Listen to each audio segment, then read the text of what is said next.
Bonjour à tous et bienvenue dans l'art de briller. Je vais commencer cet épisode par une petite mise en garde parce que cet épisode va parler d'événements difficiles liés à la grossesse.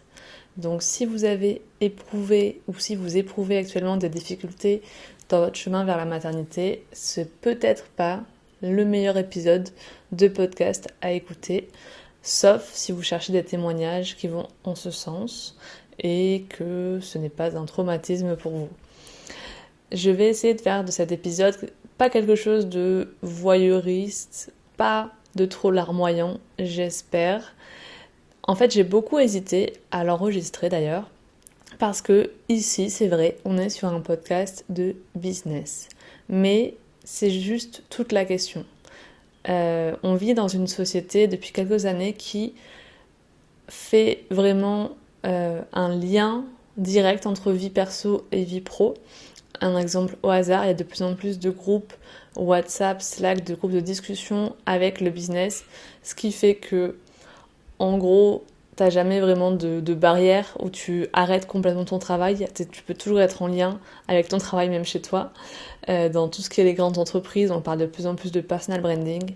Et en fait, la question que ça soulève pour moi aussi, là, aujourd'hui, c'est comment est-ce que tu es censé continuer à faire tourner ton business quand tu vis des moments de ta vie qui sont traumatisants, quand voilà, clairement tes projets s'écroulent un petit peu, que au niveau de ta santé t'es pas au top non plus.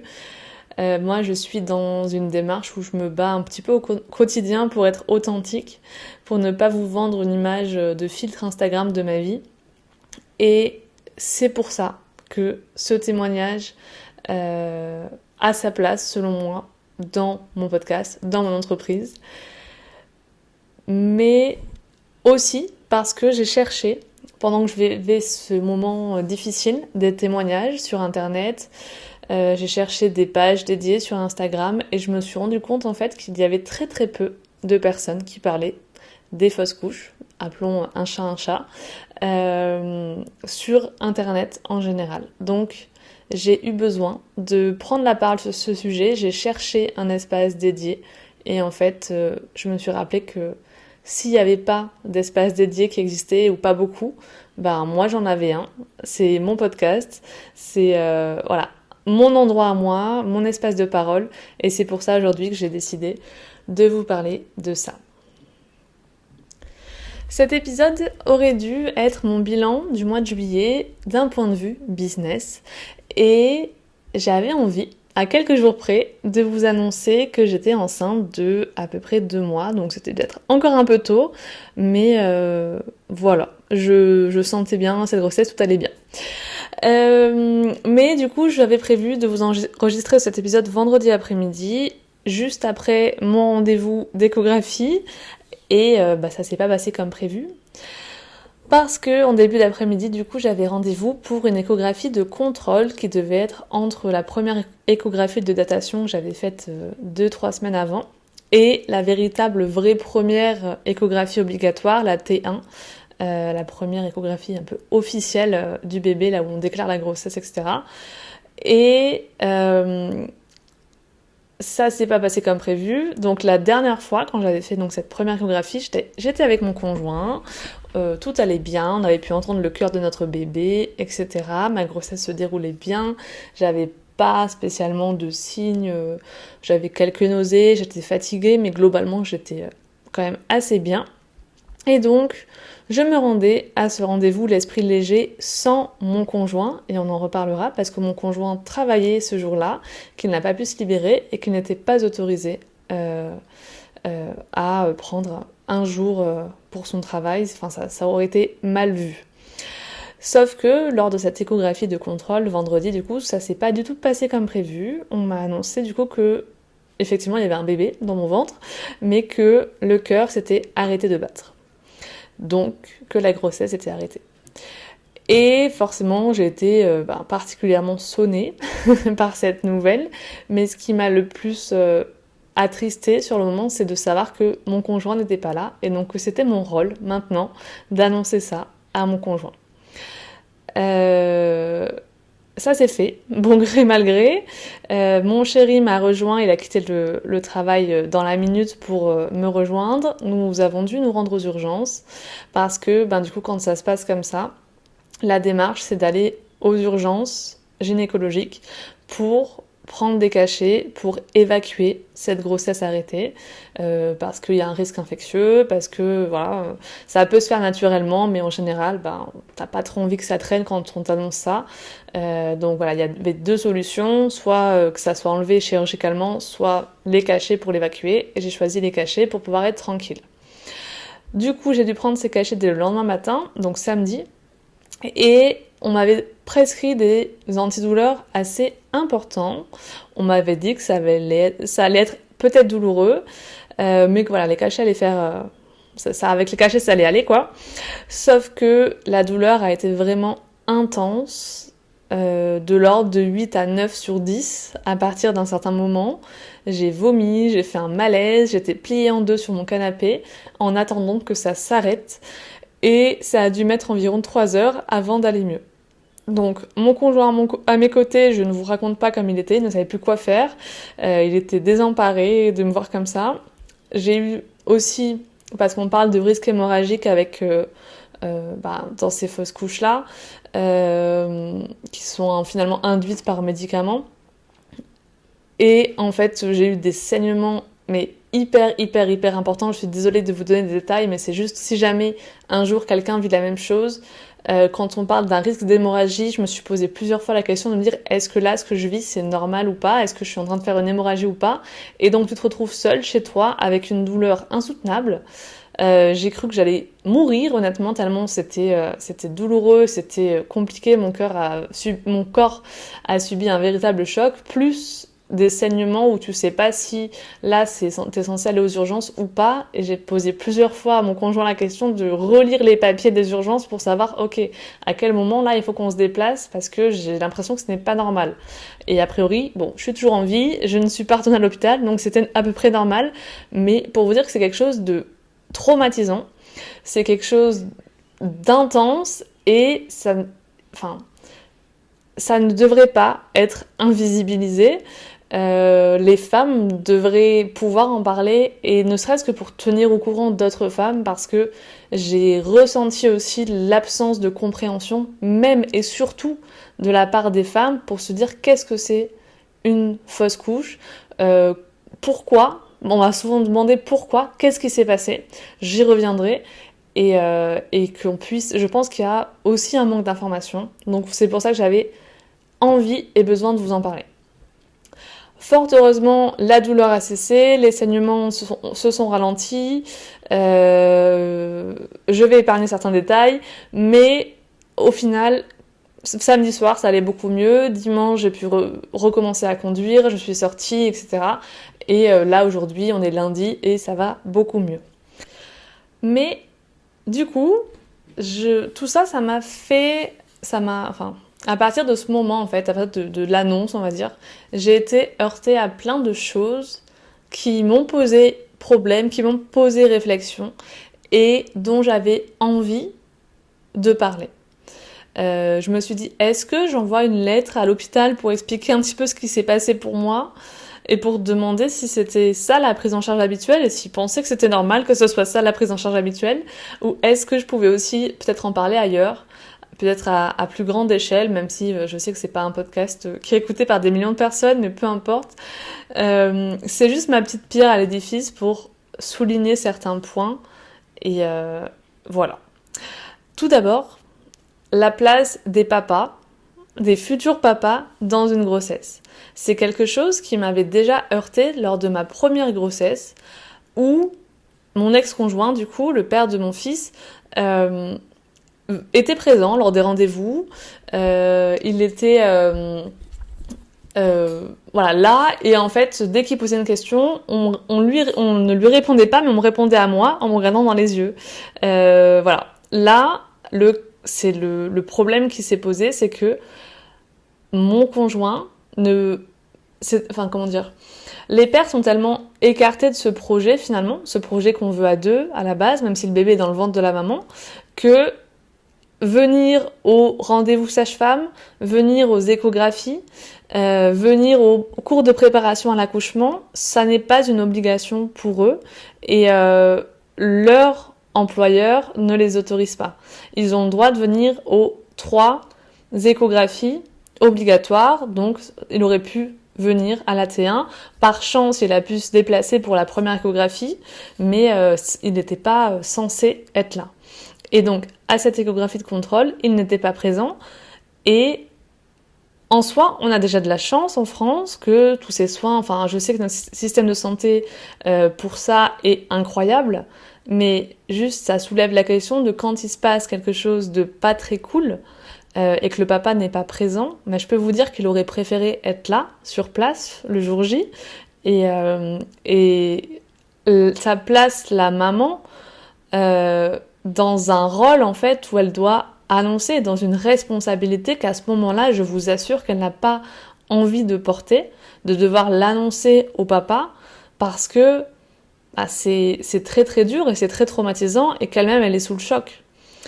Donc c'est un peu compliqué.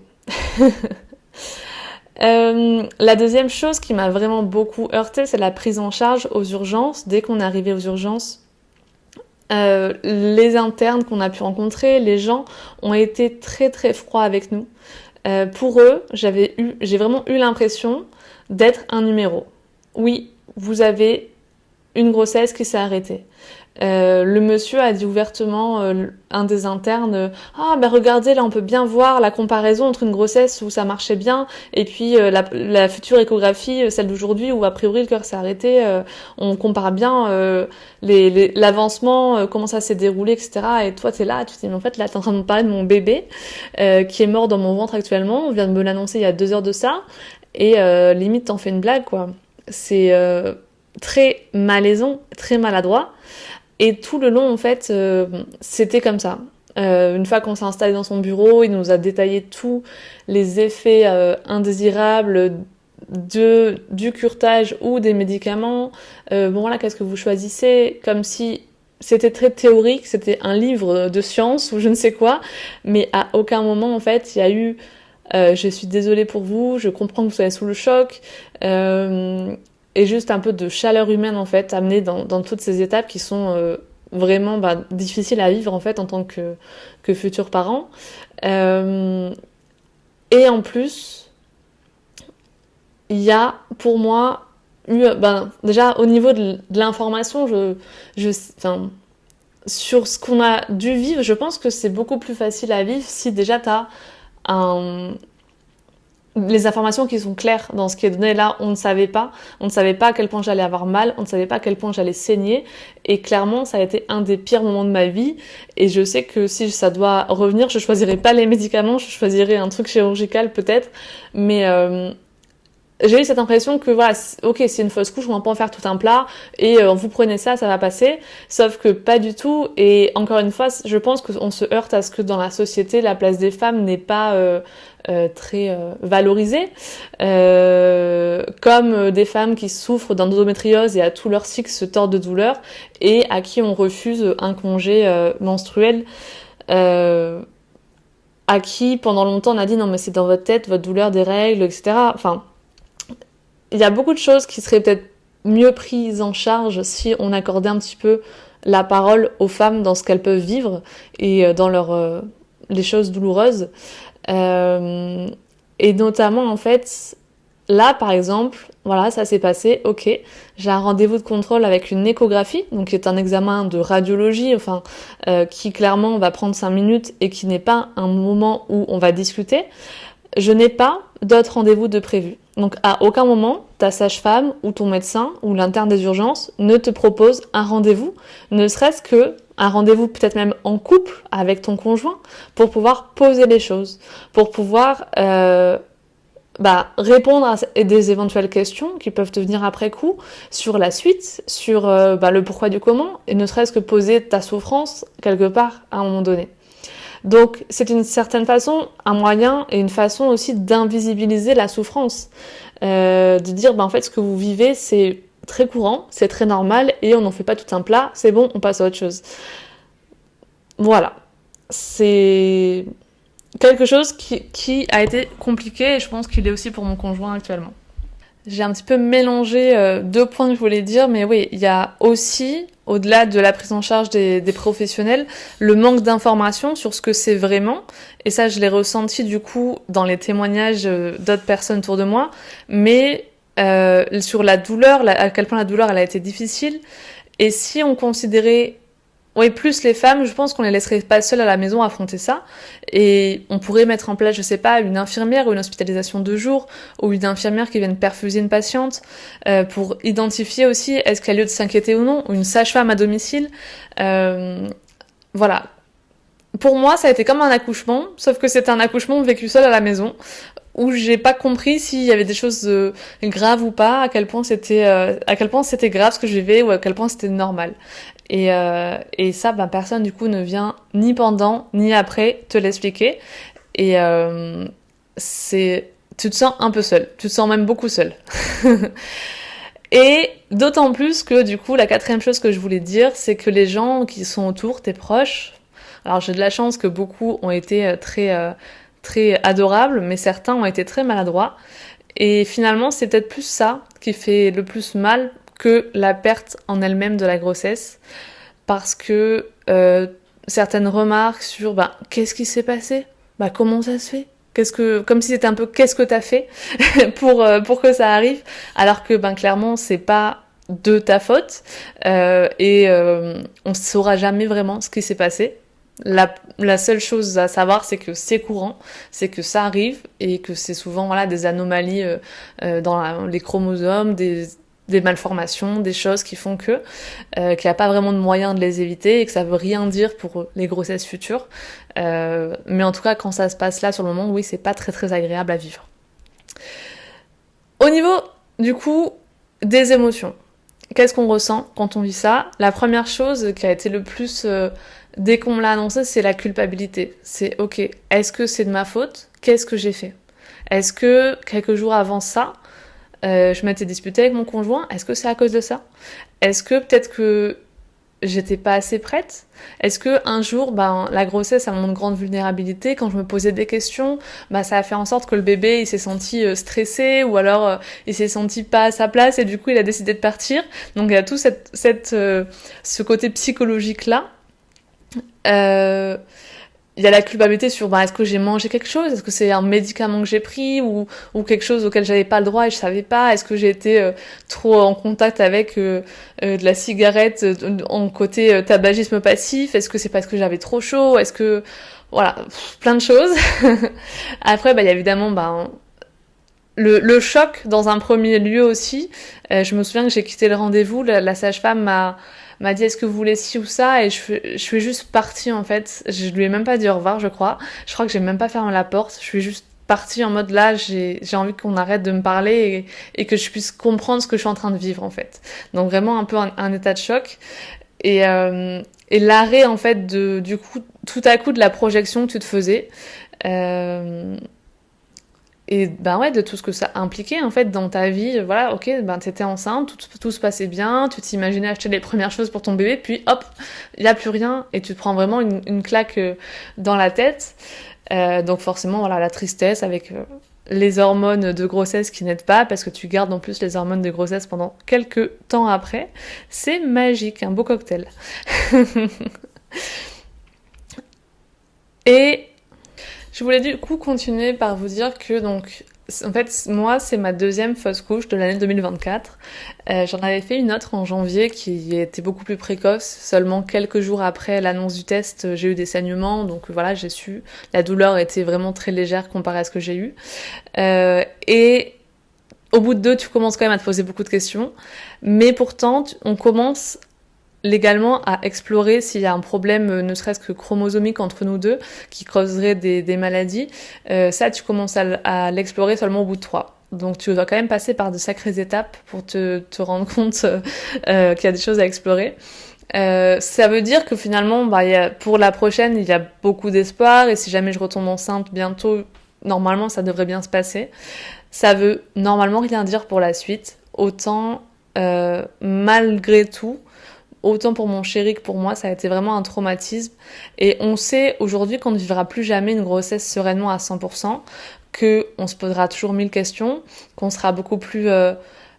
si on m'annonce une grossesse, bien sûr qu'on sera heureux, mais on se posera aussi beaucoup de questions et on relativisera ce bonheur en se disant ok, on va attendre quand même un petit peu avant de se réjouir à 1000%. Et je sais que dès que je voudrais faire quelque chose en étant enceinte, il volera à mon secours pour m'aider, pour ne fais pas ça, ne touche pas à ça, etc. À être un peu surprotecteur, et moi-même je me serais surprotectrice envers moi-même parce que pour éviter en fait même si c'est peut-être pas lié, mais essayer de faire en sorte que tout se passe positivement et au mieux. On parle du fait que l'annonce d'une grossesse doit pas se faire avant la fin justement de cette période où les fausses couches sont plus fréquentes. Moi, des personnes étaient au courant, donc dans mes proches évidemment, toute notre famille et aussi dans mon travail. Et pour me protéger, j'ai annoncé à tout le monde dès le vendredi soir, voilà, il s'est passé ça, je ne suis plus enceinte, point barre, parce que je ne voulais pas avoir en fait à retoucher du doigt la douleur que c'est quand on allait me dire bah alors ça évolue bien, tu sais si c'est une fille ou un garçon maintenant, c'est pour quand déjà ta grossesse ou etc. Le genre de questions qu'une fois que ça s'est passé, ça devient très très douloureux de devoir y répondre. Et malgré tout aussi, il y a quelque chose que j'ai pas souligné avant, mais je me suis sentie en fait très très seule dans ça, tant avec les médecins, les sages-femmes qui finalement te laissent un petit peu livrer à toi-même après ce choc horrible. Et les gens, fort heureusement, certains te soutiennent, et beaucoup même, mais j'ai des personnes très proches qui aussi n'ont pas réagi du tout, voire très peu, ou alors m'ont dit des choses comme « Ouh là là, j'aurais pas aimé vivre ça, ça a pas l'air cool du tout », sans dire « Je suis juste désolée pour toi ou pour vous ». Malgré tout, une fausse couche, il faut se dire que c'est quelque chose de très courant. Et évidemment, ce n'est pas la faute ni du papa, ni de la maman, ni d'une dispute, etc. Si je peux vous tirer des leçons et juste partager mon témoignage, demandez des médicaments très forts ou un curetage si ça doit vous arriver, parce que ça fait très mal, très mal. Je ne pèse pas mes mots. Et si on vous prescrit que du Spasfon, vraiment criez au scandale et demandez quelque chose de plus fort. Vous avez le droit même d'aller aux urgences parce que vous avez trop mal. Je pense que c'est tout à fait légitime. Et si c'est un de vos proches qui vous annonce que voilà, il y a une fausse couche, que vous n'êtes pas directement concerné, juste soyez présent pour ces personnes, pour ce couple-là, autant pour le papa que pour la maman. Demandez-leur si ça va, ce que vous pouvez faire pour eux. Et dites-leur que vous êtes désolé pour ça, que vous espérez qu'à l'avenir, tout soit plus positif. Prenez des nouvelles. Écoutez, mais sans commenter. Ça, c'est quelque chose qu'on a du mal à faire, je sais. Mais ne dites pas des choses comme « c'est la nature, c'est pas grave, il y aura d'autres essais, je comprends, machine a vécu la même chose », parce que en vrai, on s'en fout de ce que les autres ont pu vivre avant, ou du fait que oui, c'est normal, sur le moment on est juste pas très bien. Et autre chose, si jamais la personne n'en parle pas spontanément, quelques jours après surtout, n'en parlez pas non plus parce qu'elle a peut-être juste envie de passer à autre chose. Pourquoi est-ce que je vous partage tout ça ? C'est surtout parce que pour moi, je me suis sentie extrêmement seule, et pourtant, c'est quelque chose de courant. Ça veut dire que parmi les 95% de femmes qui me suivent sur Instagram ou sur le podcast, certaines ont déjà vécu cela, certaines vont peut-être le vivre dans le futur. Et si jamais vous le vivez dans le futur, j'aimerais juste que vous sachiez que vous n'êtes pas seule, que vous pourrez peut-être retrouver ce message un peu plus tard dans votre vie, cet épisode, et l'écouter à ce moment-là, et vous dire que ok, on a des émotions qui ont été vécues de la même façon, vous n'êtes pas seul, et j'espère que d'ici là vous pourrez voir que les choses sont beaucoup plus heureuses pour moi, je me le souhaite vraiment, et que ça vous donnera de l'espoir à ce moment-là. Les témoignages qui allaient en ce sens m'ont beaucoup apporté personnellement, les petites lueurs d'espoir pour me dire moi je l'ai vécu, mais regarde, quelques temps après j'étais enceinte et j'ai un merveilleux bébé maintenant, ça fait du bien à entendre. Et surtout, si vous vivez ça un jour dans votre vie, sachez que vous pouvez venir me parler. Je serai là pour vous écouter, vous soutenir et vous comprendre parce que j'aurai traversé ce que vous avez traversé. Surtout si vous vous sentez seul à ce moment-là. Ça a été pour moi un traumatisme. Ça ne mérite pas d'être tu. Et vous êtes légitime à en parler vous aussi. Donc voilà comment je pouvais juste vous partager ça. Évidemment, je souhaite dans le futur vous faire des bilans beaucoup plus positifs. Faut dire que l'année 2024 n'est pas très facile pour moi, sur beaucoup d'aspects d'ailleurs, mais c'est pas grave. J'avais envie de finir par mes petites victoires personnelles du mois, mes petites choses positives. Évidemment, j'ai été assez fatiguée à cause de la grossesse tout le mois de juillet, donc je me suis beaucoup lâché la grappe et je suis assez fière finalement d'être capable aujourd'hui d'avoir ce lâcher prise envers moi-même, envers les choses.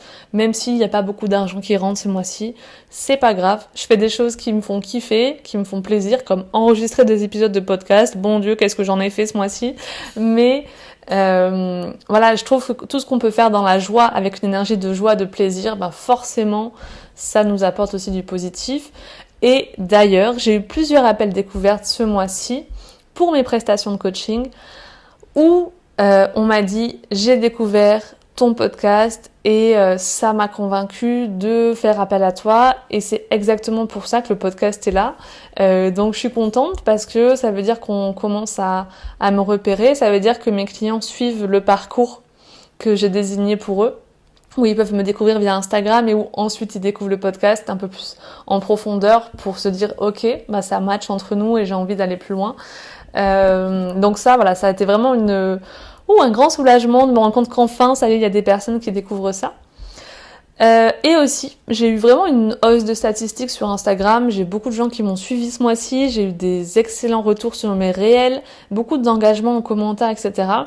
Et donc, je me dis que j'ai pas beaucoup d'abonnés sur Instagram. J'en ai 400 et quelques. Et pourtant, je trouve que je fais peu de publications, mais j'ai un fort engagement sur mes posts. Je pense que ce que je fais, ça plaît. Et ça aussi, ça me donne pas mal d'espoir pour la suite. J'ai cette impression qu'en fait, je suis pas encore assez visible, mais que le jour où j'aurai un peu plus de personnes qui me suivent, un peu plus d'autorité, on va dire, tout ce que je fais, ça prendra. Et donc, c'est assez rassurant de savoir ça. Et d'ailleurs, une des personnes que j'accompagne en ce moment, c'est un peu ça. Des fois, en fait, il vous manque rien en fait concrètement. C'est-à-dire que la fille, j'ai regardé son site, il est magnifique. Ce qu'elle propose, c'est génial. Son compte Instagram, on la voit bien, on sent à quel point elle est passionnée par ce qu'elle fait, et c'est trop top. Mais des fois, ce qui manque, c'est juste du temps.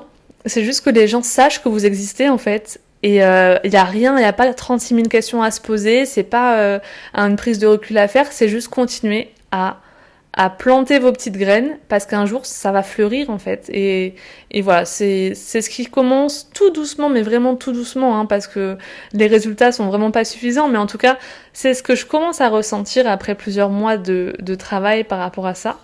Et donc je vous le souhaite vraiment de ressentir ça. Je sais que ça n'a rien à voir avec le début de l'épisode, mais c'est quand même mon bilan de juillet à la base. Et dernière chose, c'est l'épisode de podcast que j'ai fait en partenariat avec Anaïs Sunshine de kinésiologie itinérante, qui a explosé au niveau des statistiques. Je crois qu'il y a eu 90 écoutes. Sachant qu'à ce stade, il y avait peut-être eu 200 écoutes au total sur le podcast, donc vraiment, c'est incroyable. Et voilà, ça m'a donné envie de faire du coup d'autres partenariats et de me rendre compte que, ok, faire des partenariats, c'est vraiment, désolé pour le mot en anglais, mais un game changer pour donner de la visibilité au podcast.